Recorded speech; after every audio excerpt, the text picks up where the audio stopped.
Hey, so amazing. You see how they playing? Live wire, it's all about sports and entertainment. You don't wanna miss it, so official like you never seen. Keep it going till the whistle blowing from the referee.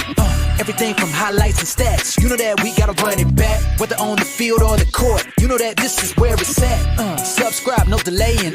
This is Live Wire, sports and entertainment. Let's go. All right, welcome to another edition of Live Wire Sports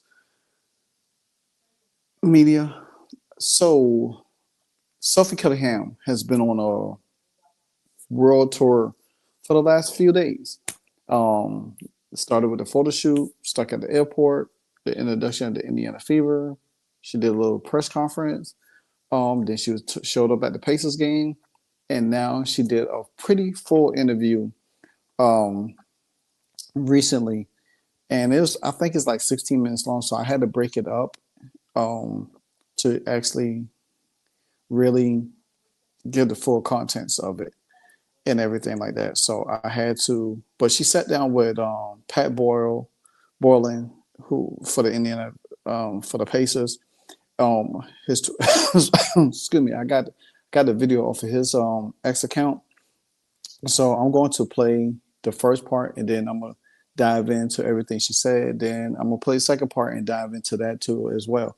But it's a great interview, and he does an excellent job. I have to say, you know, he did one with DeWanna Bonner, he did one with Stephanie White. I think he did one with Natasha Howard as well. Now we're still waiting for Sydney Colston. I think the Unlimited League is finally ended, so she'll be getting her introduction coming in and then talking. So I think that will wrap up everybody, and except for Jaylen Brown, because she signed a training camp contract. She hasn't been fully on the roster unless she makes the roster. So, but yeah. So I think Sid Colston will be the last one left. So therefore, here we go. I didn't come here for the spotlight. I didn't come here to have more eyes. I came here to win. Our series with the Indiana Fever offseason free agents continues here on Inside Fever Basketball in a highly anticipated conversation. We are with Sophie Cunningham. 6 years in Phoenix. You had a great 6 years there. Why was this the right time and the right place for you? Man, I'm getting old. Don't say I've been in the league for 6 years. Woo! That's hard to believe, actually. I know. It flies by. But to be honest, I learned so much out in Phoenix. I was really blessed to have some really great teammates. You get to learn from the GOAT, Diana Taurasi. You've had a lot of people going in and out of that program. They've won championships. And so there's just a lot to learn. And I think that when this opportunity came about, when I first heard about it, I was so excited. Like I just knew that it was my time to get outside my comfort zone. The style of play that you guys are playing here, that Stephanie is going to bring here, it's run and gun. It's shooters. It's emotion and offense. And so my eyes lit up like a Christmas tree. So when I just kind of heard what they were doing, and of course you have Caitlin, who's drawn eyes from all around the world. That was like, why would I not? Why not be a part of something great? You go from Diana, and now you're going to a team who is going to be a contender for a championship. And so I'm stoked about this year. I'm really excited for the players, but I'm also excited just for the community and the relationship and the culture that you guys have here. I remember having a conversation with our color analyst, the great Debbie Antonelli, and we were talking about you when you guys were here last year and about how you would be such a great fit for what the Fever are building and the type of player that they need. I'm sure you see it that way. What do you think your fit is here with the Fever? You know, I just outwork people. I'm the ultimate competitor. I'm a fierce competitor. I'm a little bit sassy sometimes, you know, which people don't like, but I love. My teammates always love. And to be honest, I spread the court. Like I can shoot the ball. And when you have playmakers who are quick, who are great passers with Kelsey Mitchell too, it lets them do their thing. And then the defense draws in and you're just ready to shoot. And so, you know, I think that I'll bring a lot to this team. But at the end of the day, I want to be a good leader. I want to be a great teammate. I want to bring the culture piece and make sure our egos are put aside and that we're all in here to win. And I think that's going to be pretty easy with the group that we have. We're going to be a phenomenal group. I'm excited for all the other pieces that came in this offseason with me. And so when I really see what I can do here, I'm confident in that, but I really am just excited for the big picture of what everyone brings to this team. You've played a few games against Caitlin. What do you anticipate it's going to be like playing with her, getting passes from her, how she can free you up? Yeah, to be honest, I played in emotion offense my whole life, outside of kind of Phoenix. It was more one-on-one and let people do their thing. And if you're open, you're open. Where I like to move. I like to run. I like to dribble and kick. You know what I mean? And so when you see Caitlin, when you see Aaliyah Boston, she's a great passer. Kelsey Mitchell's a great passer. That if you move and you make the great cut, you're going to get the ball. And I think that just helps everybody, free up. And so I like to run. I kind of get the name Forrest Gump sometimes. And I'm like, hey, if you guys want to call me, that's fine. I'll beat you down the court every time. But I really am just excited for the style of play and what I can bring to the table for this team. When you look at this roster from a perimeter shooting perspective, yourself, of course, Caitlin, Kelsey Mitchell, DeWanna Bonner, I mean, it feels like there is real weapons in place to be dominant around the three-point line. Yeah. Is that how you see it? Absolutely. I mean, anytime you can get more of your teammates being able to shoot the ball at a high percentage from the three-point line, I mean, defenses don't know what to do, because if you come out on us, then we're also going to go right by you. And so for me, I'm biting at the bit. I'm ready for our team to get here. I'm ready for training camp to get here. I just am excited to get started. But I do think that's why we're turning heads. I think the DeWanna Bonner piece was a huge piece that I think surprised a lot of people. I can't forget about Natasha Howard. Right. Been talking to her for a couple of years about being teammates. And so it's fun that we're both here now. And I think that she brings a very versatile four who can also shoot the three ball. Let's go back to your rookie year at Phoenix. I'm sure the whole WNBA experience is hitting you as a rookie, but you've got one of the ultimate veterans on your team in DeWanna Bonner, who now, just a few years later, you're reuniting with. What do you anticipate that's going to be like? Man, we're excited. To be honest, we've been texting a lot. I think my rookie year, there's just a lot of stuff going on in people's personal lives and Phoenix as a whole. And so it's kind of a rough year for everybody. But at the end of the day, she's a champion. She knows her stuff. She's an elite scorer. She has an elite mentality. And so for me to kind of know what I can do in the league now and have my feet underneath me, and be able just to have that confidence, I just think we're at different areas in our career for the better. And so for us to finally come back together, her still scoring at such a high elite level, me still learning from her, I think it's going to be really cool for the rookies and the younger classmen to really kind of learn how champions work. Like, what is their mentality? How are they in the weight room and the training room and all that type of stuff. And so for me, I'm super excited that me and DB are back being teammates. Like I said, we've been texting quite a bit. We're both excited to get up here. And seriously, I think we're both going to enjoy where we're at in our career, but also we're really looking forward to turning heads in the league where we won a championship. I know she's kind of getting up there in age, and so I know she wants another one. I want my first one. I know the other people around us want one as well. And so I just think that where everyone's mind's at is in a really good spot. Well, you were talking about earlier in this interview about wanting to be a leader. Do you kind of view yourself maybe in a couple of different camps? Because on one hand, correct, you are still young and in this league. Yeah. On the other hand, you have had playoff experience. You have been to a finals. You know what this is like. You feel like you kind of come at this from a couple different angles? So to kind of come into something that's refreshing, that people's minds are just wanting to win. People are willing to work hard.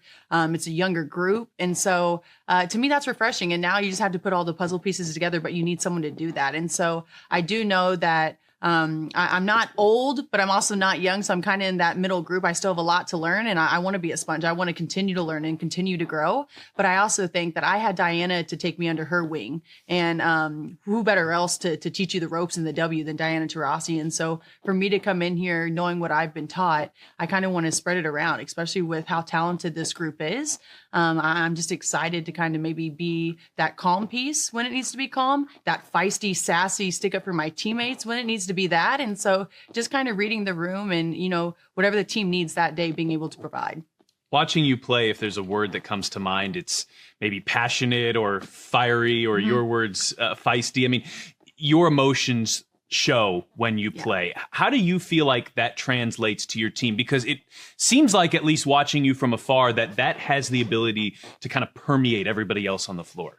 Yeah, you know what? I never really known why that is, but I know that I've had that effect on my teammates. And I think that is a total blessing to know that whatever you bring to the table, your teammates are going to rise to the occasion and match that energy. And so for me, I think I'm just a naturally kind of happy, go lucky, go with the flow type person. And so when it comes to being on the court, I really am. I'm spicy, I'm fiery, I'm the ultimate competitor, and I'm really just trying to do whatever it takes for my team to win. A lot of people have a lot to say about it, but honestly, any teammate that you've asked that maybe had opinions about me before, once we're teammates, like, oh, like we love you as him. I'm like, duh, I'm not a mean person.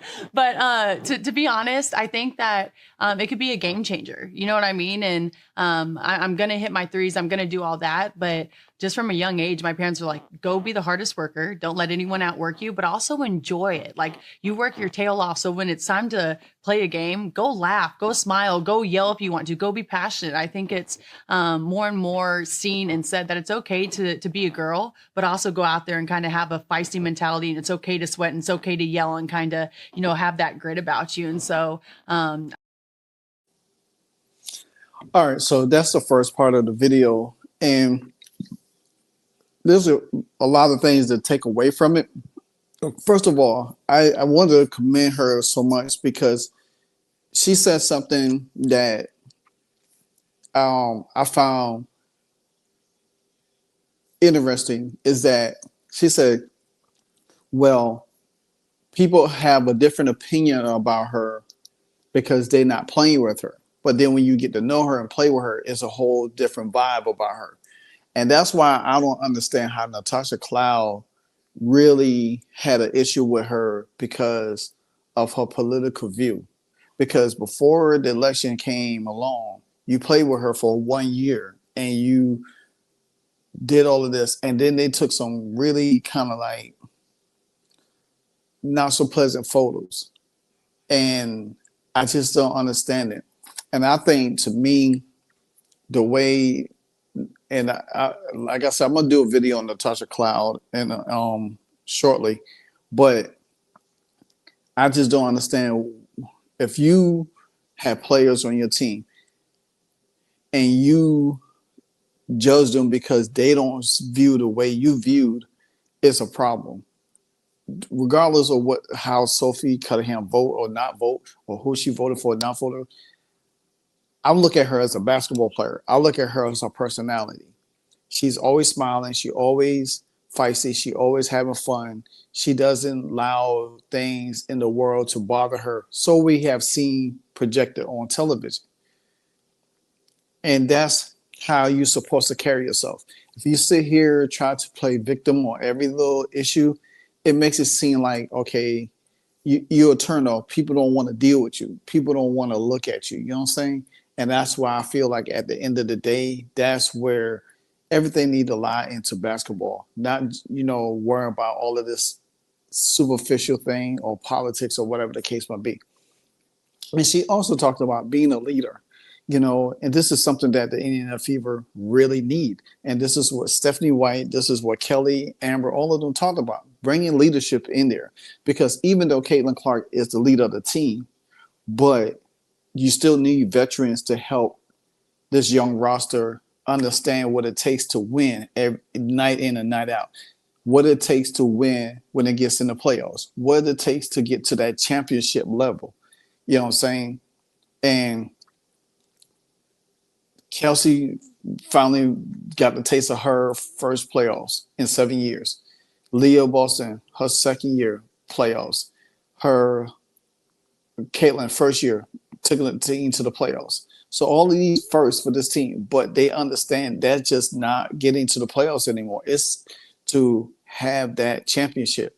And another thing that Sophie Cunningham alluded to is that what everybody has talked about. Rings. Having rings. They want to win championships. And that's what you should be playing for. Anytime you step onto the court, the beginning of the season, it's all about winning a title. It's not about just, we just want to make it to the playoffs. Yeah, for some teams, who never been there, that's easy for them. But now the stakes are high. And the way the Indiana Fever team has been built, it's championship. It's nothing less than that. Anything else is not a good season. It's a failure. So I love the way what she talked about, but we're going to roll into the second piece. Never had to try. It's just kind of who I am. And so I'm excited to kind of bring that energy to this arena. we've been talking a lot about offense, but it seems like where that can really be beneficial and powerful is on the defensive end of the floor, something I know you pride yourself in. This is a team that has made it very clear they want to make strides defensively here this year. How helpful do you think your style and your playing ability can be in improving the defense? I joke around that people say I'm 3-and-D, which I've never really considered myself a defensive player. But I think the past couple of years, I've been able to get my body right. I've been able to bang down low and hold my own. And so I just think when you can get players who are versatile on not only the offensive end, but the defensive end, that's where you win your championships. That's where you make a statement. And so I'm excited to kind of get down and start working hard on the defensive end. I think as a team, we all have to kind of have that mentality, especially if we're trying to get to where we want to go. But I don't know. I think that my length causes some issues sometimes. With the bigger people, I can get into their knees just because I kind of have that strength. But for me, I think that's an area where I could actually improve on. Like, it's funny to me that people are like, oh, she can play some defense. I'm like, oh, I mean, I struggle with that. I know Stephanie White's going to be on me about, getting better in that area. But for me, that's an exciting thing. A big shot is a great energizer. A great pass is a great energizer. But when you can get 3 stops in a row and you get the crowd into it and you frustrate the other team, like that's the toughest stuff that I like. You brought up versatility, and in Phoenix, at times it would seem like you were guarding the opposing point guard, and then the next night you're playing some small ball 4. Yeah.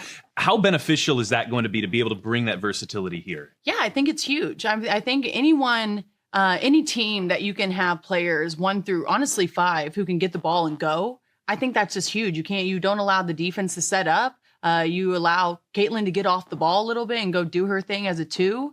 DB bringing the ball up, that's going to cause a lot of issues with her height and the way she shoots the ball. And so for me, if I get it, we're going. Like, we're running and gunning. And I know that we're all kind of on the same page about the offense that we want to run and whatnot. And so I just think the more versatile you can be, that's always a good thing. That's always a blessing on both ends of the floor. If you can do more than just one thing and your whole roster can do that, our depth is crazy this year with our versatility. I don't know. I think that's why we're turning heads. I think that's why people are really keen on us more. And I say us, and it's my first time as a female. No, you can so be now us. I can say us. It's us, and so I really am just excited about not only what I can bring to the table, but as a whole, our versatility as a team is going to be huge. You don't seem like somebody who shies away from the spotlight, if that's not been clear here in 5+ minutes of this interview. But you know that the spotlight is extremely bright on this franchise right now. I mean, it is the franchise probably in all of women's sports right now. Yeah.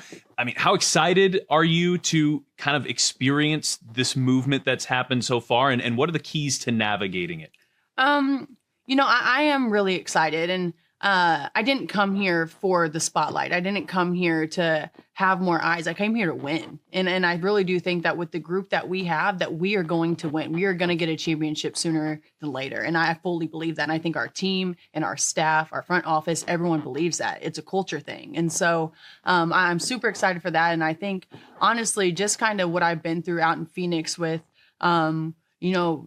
kind of being at the end of Diana's career and all the attention that that's brought, stuff that Brittany Griner has gone through the past couple of years. Like, we know what that looks like. And I know this is times 20. So I'm not trying to minimize it. And I think it's amazing. And so there might be an adjustment period, but at the end of the day, I think this is a huge blessing. I think there's more eyes on the W more than ever. There's more eyes around the world on this team more than any team, I think, in the whole entire world. And so I think just like embracing it, but making sure that we stay tight knit. I'm a very big culture and relationship type of person. And so I think there's going to be a lot of noise, but if this culture right here in this locker room can be good, I think we're going to be all right. We heard Kelly talk about protecting the locker room this year. I mean, what does that mean to you?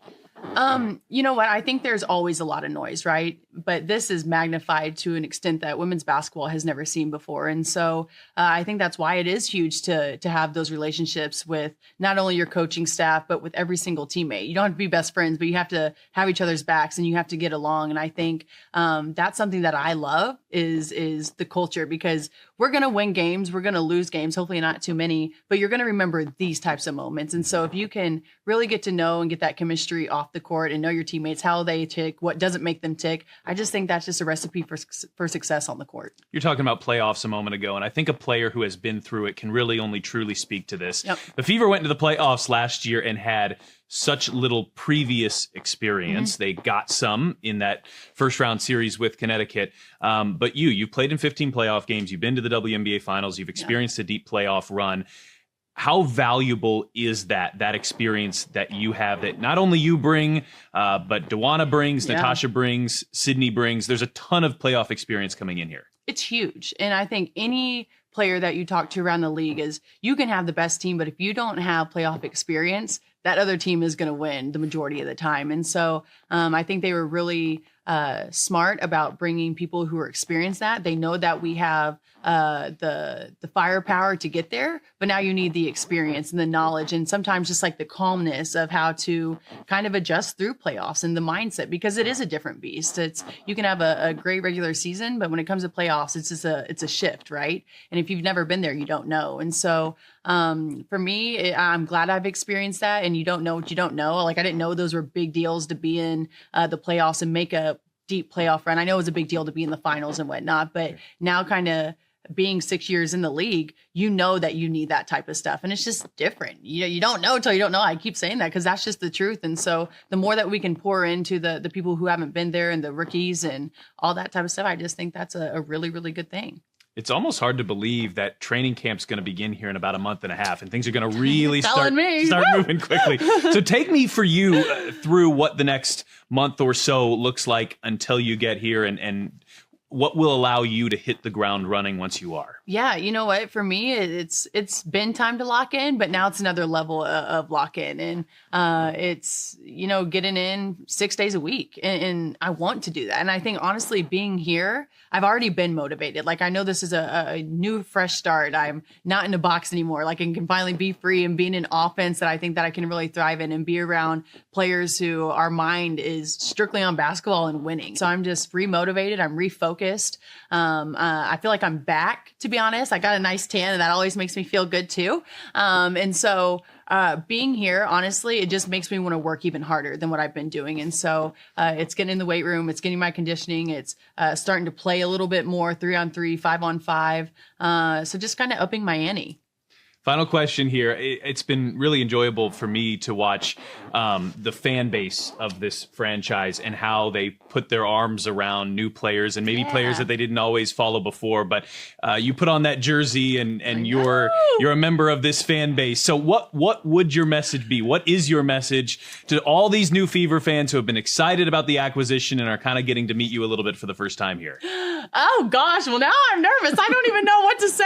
But to be honest, I am just so excited to be here. I'm from the Midwest. And so for me to kind of get back to my roots and be close to my family, I'm so excited. Like when I say that I am refreshed and I am motivated and I just like kind of feel like my spark is back. Everyone thinks I've been feisty. You've not even seen the feisty side of me yet. So this should be really fun. But for me, I'm excited to be closer to home. I'm excited to deep dive into the community of Indiana. I've already met a lot of really cool people. I'm excited to inspire the next generation of young boys and girls around here, get to know the community more. But I promise you that I'm just ready to just like win. I'm ready to win. I'm ready for y'all to be there. But like I said, you guys haven't even seen feisty yet. Well, you may have been a little nervous there, but you did a great job. All right, so that was the second part of that video. And just to get a clear-cut understanding that Sophie Cunningham, she's going to be loved. She's going to exuberate everything that every player, like, as soon as Dewana Bonner got here, as soon as Natasha Howard got here, they felt the love so instantly. They welcomed them with open arms. And you've seen the same thing that happened with Sophie Cunningham. The thing about it is, man, is that the Indiana Fever management could not hit on this roster any better than they have. I understand that we had questions about the Bree Turner, and I do believe that situation will get worked out, despite her issues or whatever. But I think when it comes to the game of basketball, I think she's going to play well. I think the front office and them going to work it out. It's going to be an exciting year for this team to really see how they flourish and how they play, how they really get it going.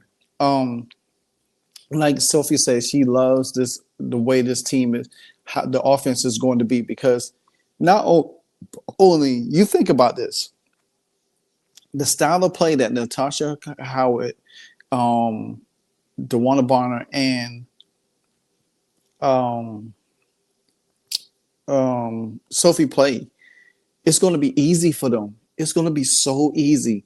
And when they could get easy buckets off of a Caitlin Clark assist, and Caitlin Clark, you know, gravitates the offense and she's kicking out and she's passing to Kelsey Mitchell, and Kelsey Mitchell driving, and you got a DeWanna Bonner at the top of the key, you kicking out to her, or DeWanna can't get the shot, she kicks it back to Caitlin, or Caitlin hits it down low to Aaliyah Boston, or Sophie Cunningham is over there in the next corner. There is so many different options to me that, like Sophie said, that the Indiana Fever is going to be a problem matchup for teams, but teams don't know how to guard this team. It's going to be hard to really guard this team. You ain't going to be able to focus on Caitlin. You're not going to be focused on Kelsey Mitchell. And the thing about it is, you think about this, last year, if Kelsey Mitchell had a bad game, then people could easily focus on Clark. If Clark had a bad game, then they could focus on Mitchell. And that's where Aaliyah Boston, she might struggle. Now, if Aaliyah Boston has a bad game, that doesn't mean the other four is going to have a bad game, because you got weapons on the bench that could pick that scoring up. So that's going to be the problem for a lot of teams when it comes down to it. And another thing is that defense. They going to play hard-nosed defense. They going to get up into teams. Teams is going to be frustrated playing the Indiana Fever. Mark my words. Teams they're not going to want to play them. Once they play them once or twice, they going to want to, like, nah, we don't want to even play them again. We don't even want to see them in the playoffs, because they're going to be that kind of problem that teams don't want to deal with. And they're going to be like, dang, how do you defend this person? How do you defend this person? How do you defend this person? And I'm hoping Jaylen Brown makes the roster, because she's another versatile weapon that could dribble to the basket. She could shoot the three, and she could guard. She's taller. I think she's 6 foot. She's taller than Kelsey Mitchell. I call her the KM 2.0, because she plays just like Kelsey Mitchell. So, and Sophie Cunningham hit it on the head. When you have versatile players on your team, it makes it so easy, because you could play different positions, you could guard different positions, and you don't have to be stuck like, well, okay, I'm a point guard. I'm a point guard. I just got to play this person. I can't play the 2 person. I can't play the 3. But now all of them could play different multiple positions. They could play the 1, the 2, the 3, the 4. So forth, even at the 5 sometime. So that is the most beautiful thing about this team, is how this team is brought together, because there's multiple fashions, multiple dimensions of this team, how this team is constructed. And it's going, like I said before, it's going to cause so much problems for a lot of these teams to guard, because they have so much weapons on the outside, and they have a lot of players that can play defense and get out and run. Running is going to be one of the worst things that teams going to be able to do against the Indiana Fever. I understand the Golden State Valkyries. I understand that the Los Angeles Sparks, they want to run. But there is nothing going to be able to run like this team here, like the Indiana Fever. They're going to be able to run up and down the court, get rebounds, throwing outlet passes. Players is going to be down the court before they even realize it. Easy bucket. And teams going to get frustrated with it. Yeah, teams going to try to adjust. Teams going to try to take the best player away. But who are you going to take away? Who are you going to take away? Who are you going to really focus on? Because like Sophie said, that you got DeWanna Bonner could bring the ball up. You got Kelsey Mitchell could bring the ball up. You got even Sydney Colston that could bring the ball up. You might see Sydney Colston and Caitlin Clark on the floor at the same time. Caitlin Clark might play off the ball a little bit and get her shot open quicker. You know what I'm saying? On the screen and roll. I mean, it's going to be that type of thing. That it's going to be a problem. So if you like this video, continue to support, continue to like, comment, subscribe. Until the next episode, guys, enjoy your weekend. But as always, Livewire Sports works 24/7. Until the next episode, I'm out. Hey, so amazing. You see how they playing? Live wire, it's all about sports and entertainment. You don't want to miss it, so official like you never seen. Keep it going till the whistle blowing from the referee. Everything from highlights and stats. You know that we gotta run it back. Whether on the field or the court. You know that this is where it's at. Subscribe, no delaying. This is Live Wire. Sports and entertainment. Let's go.